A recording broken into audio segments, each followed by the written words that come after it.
Nigerian legislators coming to Washington this week trying to petition the Trump administration and Congress from designating their country as one of particular concern. They don't want this, but they're doing nothing to protect the Christian population there and to stop these radical Islamic groups from just laying waste to people on the other side of the religious divide from them. But I've spoken to Christian leaders there for decades.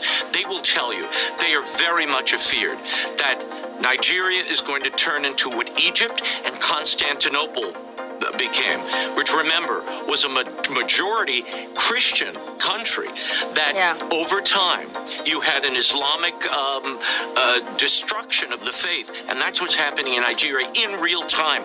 We've got to do something here. At least put sanctions on this. What's remarkable? Faith leaders are calling on President Trump to act on the deadly persecution of Christians in Nigeria. Since 2009, over 52,000 Christians have been killed, including 7,000 this year. More than 18,000 churches have been burned since 2009, and over 5 million Christians have been displaced. Fox News contributor Raymond Arroyo joins us now. Raymond, I'm so glad you're here, and I'm so glad we're doing this topic. We don't speak enough about the persecution of Christians in the world, the #1 persecuted religion in the world. What can you tell us about what's going on in Nigeria and why we've been so slow to respond? Well, first of all, just to put this in context, if you put together all the Christians persecuted for their faith around the globe, Rachel, they do not compute to the high numbers in Nigeria. As Charlie just mentioned, 52,000 killed since 2009. That equals, there's a group called Inter-Society, which does pretty good polling on the ground. They say that's about 35 Christians killed every day. Okay, 3 churches are destroyed every day in this area. And look, it's a combination. In northern Nigeria, you have both Muslims and Christians being killed. But in the Middle Belt and elsewhere, it's all Christians being slaughtered. And the perpetrators here are Boko Haram, whose name we know, an Islamic terrorist group.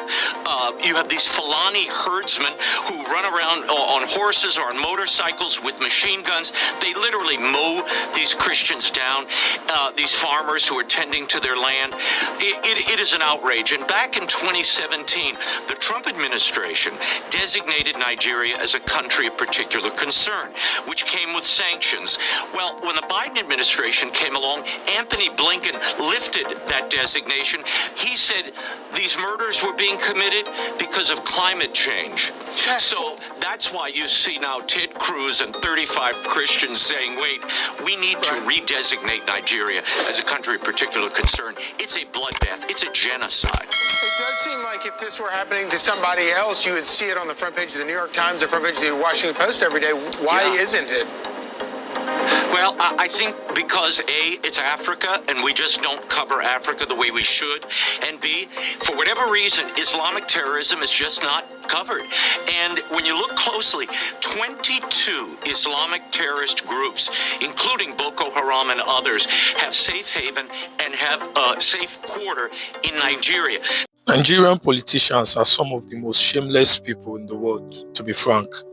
I can imagine leaders or politicians that are more interested in politics and keeping the optics in check, making their image looks good in the eye of everyone in the world than actually caring for the lives and properties of their citizens. Now, there are reports claiming that these politicians are attending a high-level meetings in the United States, claiming that the violence in Nigeria is merely a farmer herders clashes. Is an attempt to actually shift the narrative and avoid international scrutiny. Now, observers says that this move is actually aimed at protecting the government's image, just like I've stated earlier, and securing foreign aid, even as evidence of targeted religious killings continues to mount. Now, Christian leaders and most of the diasporans in the US have condemned the trip, actually, on social media, accusing the officials of high level of hypocrisy and complicity. One activist actually stated that you can't deny what the world has already seen. And what the world has already seen are burnt churches, mass graves, and displaced families. These are not mere clashes. This is persecution. Now, in recent years, Nigeria has witnessed one of the worst waves of religious persecution in modern history, with Christian communities in the north and middle belt like Benue and Jos suffering deadly attacks from terrorist groups such as Fulani extremists and Boko Haram in the northeast region of Nigeria. Places like Yobe and Borno State and parts of Adamawa State are also victims of Boko Haram attacks. Now, over the years, there has been loss of lives and entire villages have been wiped out. Yet, as global concerns grow, some Nigerian politicians are reportedly downplaying the crisis abroad. Many Nigerians on social media are calling on the US government to hear directly from the victims rather than politicians seeking to whitewash the truth. The truth remains, silencing the victim doesn't erase their suffering.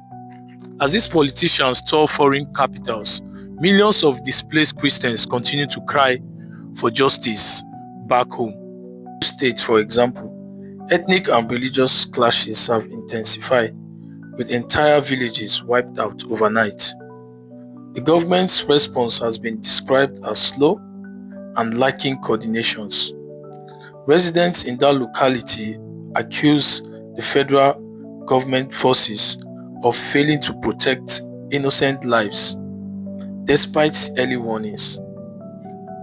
And in places like Borno State, Boko Haram and ISWAP insurgents continue to launch deadly ambushes and bombings.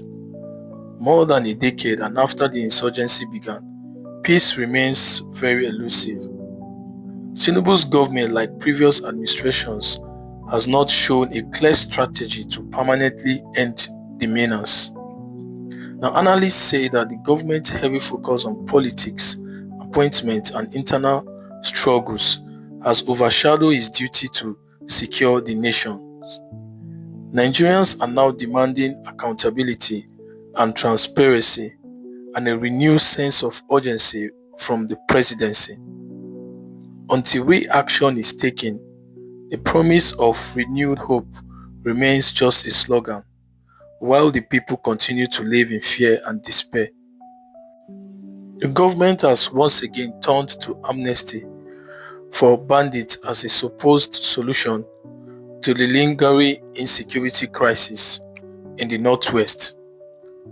But is this really a path to peace or just another short-term political gamble?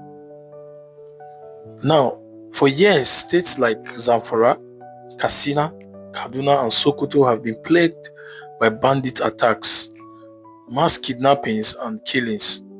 Villages have been burned, farmers have been displaced, and thousands have been forced to flee. In an effort to restore peace, some state governments have decided to grant amnesty to bandit leaders, promising forgiveness, cash, and reintegration into society in exchange for surrendering their weapons. According to state officials, the move aims to encourage peace and dialogue rather than continued bloodshed. They argue that military forces alone cannot end banditry and that reintegration will help reduce violence. One governor stated that if these men drop their arms and embrace peace, it is better for our people than endless battles. However, this decision has sparked outrage among citizens and security experts. Many Nigerians believe granting amnesty to killers and kidnappers rewards crime and injustice to those who have lost their lives over attacks. Families of the victims have asked questions. Why should those who murdered our loved ones be forgiven, while innocent people suffer? Security analysts have also warned that such policies may encourage more violence in the future, as criminals might see crime as a route to negotiations and reward. This isn't the first time that the Tinubu administration is doing that. Similar amnesty programs in Zamfara and Katsina years ago failed. Many bandits returned to the bush after receiving the benefits. Critics says there is no accountability or monitoring, and that the government has not addressed the root causes like poverty, unemployment, and weak law enforcement agencies.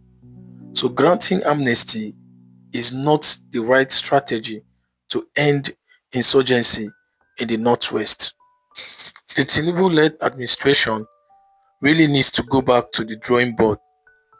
It's time to find lasting solutions that will truly address the growing insecurity in Christian communities across Nigeria, instead of being conscious or more concerned about protecting its image.